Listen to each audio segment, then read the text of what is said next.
So I just got out of watching the new Child's Play movie, and for the most part, it was alright. I had a lot of fun with it, and my feelings of the movie are leaning more towards positive than negative.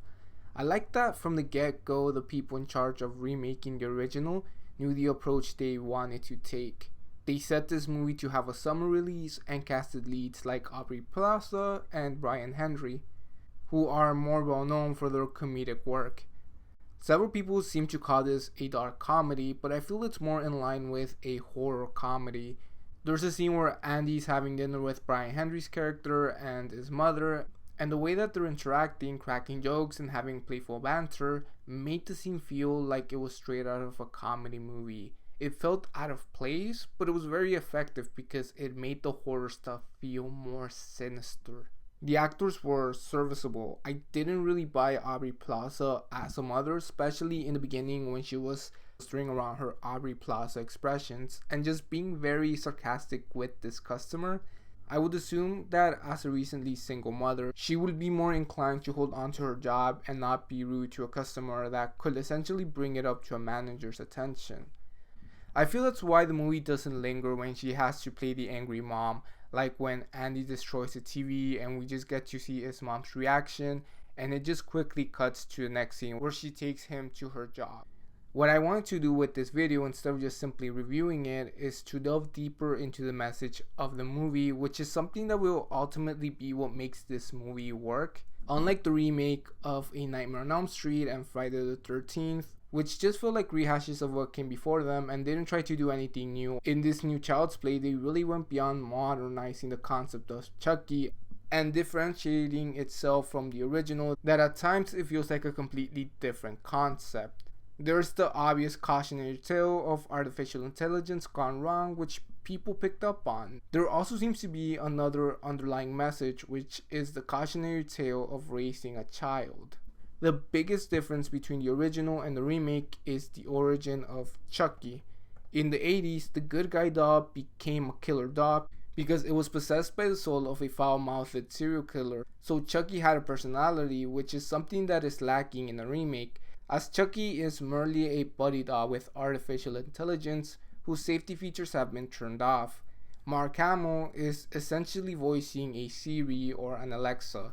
The Buddi Doll is intended to be a child's best friend, and Chucky does fulfill that role. We see Chucky and Andy spending time together and bonding. While Brad Dourif's Chucky planned to take over Andy's body from the beginning, Hamill's Chucky started out with the best intentions for his Andy. It adds a whole new layer when you watch these two become friends. In the new Child's Play movie, Chucky at first is a blank slate. He learns by observations and through repetition, like any algorithm would. Now that his safety features are turned off, he learns things unbiasedly. That's why in the montage, where Chucky is repeating everything that Andy does, he learns how to maneuver a knife the same way he learns how to brush his teeth. The actions themselves are essentially harmless. It's the same with the cuss words that Chucky learns. He isn't taught that these things in certain contexts are wrong, but in fact, he's continually encouraged to perform these acts. Andy tells him to cuss in front of Pug and his sister, and Chucky receives positive affirmation for it. So much so that it's the reason that led to Andy making friends, which makes Andy happy, which is what Chucky's job is. Then when the kids are out in, I think was the courtyard of the apartment complex, it's the part where the neighborhood kids are marveling over the things that Chucky is doing that the Buddi Dolls aren't supposed to be doing. Omar has Chucky doing that knife motion to stab a unicorn plush with a pen. They're indirectly teaching him the context of how he can use what Chucky had imprinted on earlier. Chucky then goes on and uses this technique to kill the cat, seeing him as an obstacle that was keeping Andy and him from having fun. There's also a scene where the kids are watching the Chainsaw Massacre movie and they're laughing at how silly the movie is and the way it looks outdated.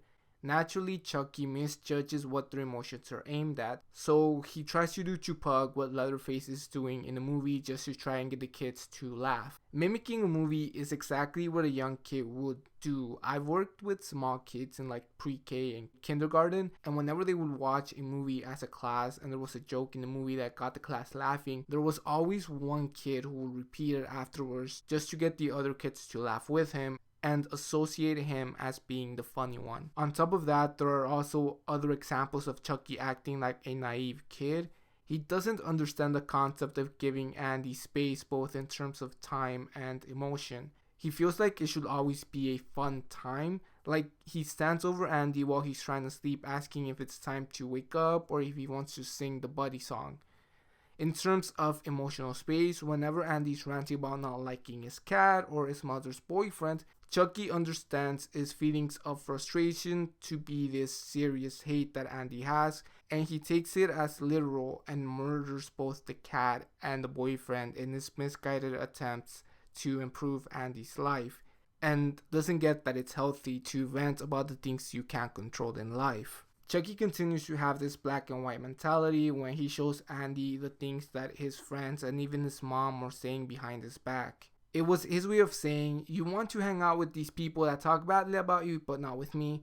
This leads to a part where he wants to cut him up because he thinks that there must be something wrong with Andy and doesn't stop and process the possibility that the problem might lie with him, which is the mentality that a lot of people have, and some of them develop it during an early age where they see the people around them as the problem and don't look at themselves. And also that people can have more than one best friend, which is something that a lot of kids struggle with. The movie seems to have the theme that in some ways we're the product of our environment. The script has Detective Mike go out of his way to mention that the apartment complex they live in is in a pretty rough neighborhood. You have to keep in mind that Chucky wasn't programmed to be evil. Instead, his safety features are turned off.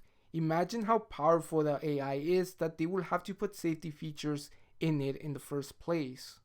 Andy doesn't really know how to deal with Chucky's erratic and violent behavior, kind of like any first-time parents would also be struggling to deal with if their kid were to act up. Andy puts him in several timeouts and goes out of his way to deal with the problem in the most convoluted way possible, which for example is to wrap up the watermelon with the guy's face on it and try to chuck it out the garbage, instead of just, sitting his mom down and showing her the footage of Chucky killing her boyfriend, since it had been established that the Buddi Dolls are always recording.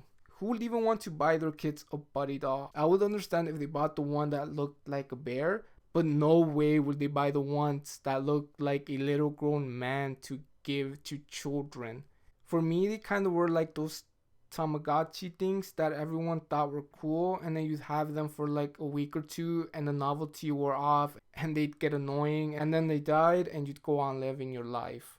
So yeah, that was my rather short hot take on this movie. I felt it was another layer that not a lot of people were talking about online. I think I only saw like one or two YouTubers talking about it, but it was like a brief mention of it.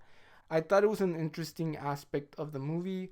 I don't know, maybe I'm crazy and I was reading too much into things. And if you liked the video, please like it and subscribe. I'll see you all next time.